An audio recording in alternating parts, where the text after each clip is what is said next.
Hello friends, welcome in RKD पाठशाला। RKD पाठशाला लेके आया है आपके लिए फिर part 2 rural development class 12th का है, इकोनॉमिक्स का। इंडियन इकोनॉमिक डेवलपमेंट पार्ट 2 है ये, ठीक है। इसके अंदर रूरल डेवलपमेंट के बारे में हमने पढ़ा कि रूरल डेवलपमेंट क्या होता है। रूरल डेवलपमेंट होता है कि ग्रामीण क्षेत्र में विकास करना और वहाँ पर फैसिलिटीज़ वगैरह देना। देखिए इसमें क्या है, रूरल इसमें एग्रीकल्चर मार्केट सिस्टम है। एग्रीकल्चर मार्केट सिस्टम क्या है, जब एग्रीकल्चर मार्केट सिस्टम आ गया तो लोगों को सुविधा होने लगी, फार्मर्स को सुविधा होने लगी, उनका लिविंग स्टैंडर्ड सही होने लगा, राइज अप होने लग गया। Now we are seeing here meaning of agriculture marketing. Agriculture marketing क्या होती है? Is a process that involve assembling, storage, processing, transportation, packaging, grading, distribution of different agriculture commodities across the country. Means इसमें क्या कर रहा है, agriculture marketing का मतलब क्या होता है, जब कोई गुड्स तैयार हो जाती है उसको स्टोर करा जाता है, पैकेजिंग की जाती है, ग्रेडिंग की जाती है, उसको अपनी कंट्री से बाहर भी भेजा जाता है और अपनी कंट्री डोमेस्टिक बिजनेस भी किया जाता है और अपनी कंट्री से आउटसाइड भी किया जाता है। तो क्या है, एग्रीकल्चर मार्केटिंग हो जाती है, ठीक है। Now problems face by the farmers, जो फार्मर्स हैं उनको कौन सी प्रॉब्लम्स फेस करनी पड़ी है?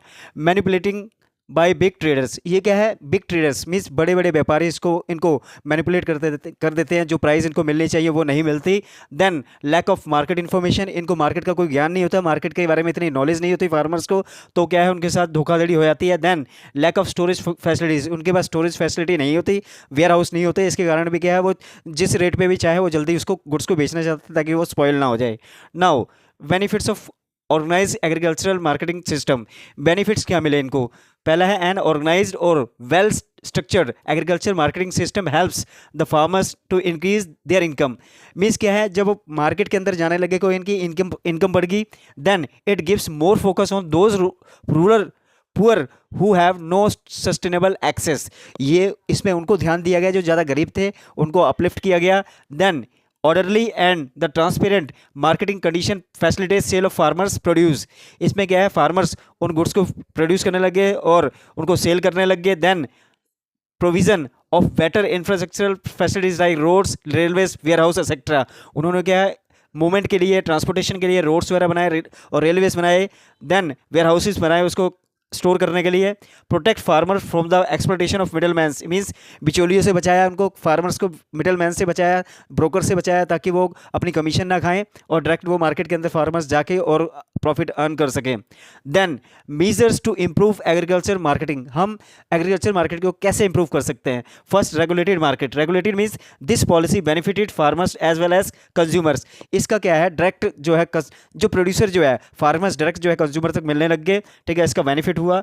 Infrastructure facilities, government aims to provide physical infrastructure like roads, railways, warehouse. Government ने क्या क्या फैसिलिटी दी, ट्रांसपोर्टेशन फैसिलिटी हुई, रोड्स बना दिया, रेलवेज के थ्रू कैरिज करने में आसानी हुई।